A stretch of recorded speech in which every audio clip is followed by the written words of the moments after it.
Hello, Principal Cooper. I'm going to talk faster than I normally would. It is the last day of school, as you know, and it's hard to prepare this and also be ready for the last day of kindergarten. I know you understand. Tell you about myself, including my teaching experience.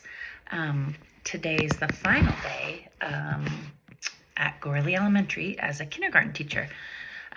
Words I could not have guessed that would ever come out of my mouth. Challenging, joyful, huge growth and patience was needed, and I feel like this year gave me the management and perspective that will make me a better teacher of any grade. I'll miss my students, and I'm really proud of them.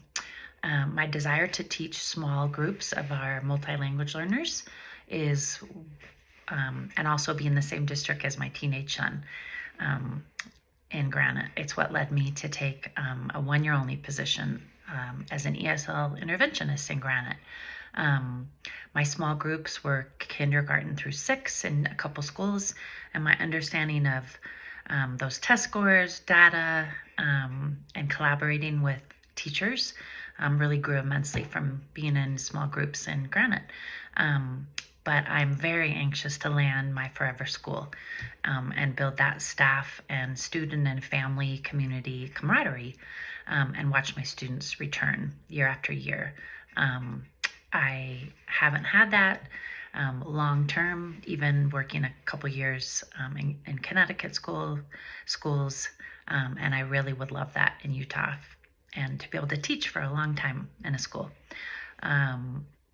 I taught small groups as an interventionist in Granite, then third grade and middle school grades at charter school in Utah, and French in middle school grades in Connecticut before moving to Utah 5 years ago. My 4 kids are grown, and this year was my first year as an empty nester. I'm not a fan. But it does lend itself to having more time for my students, for weekend work and prep time, and forming relationships in my school family.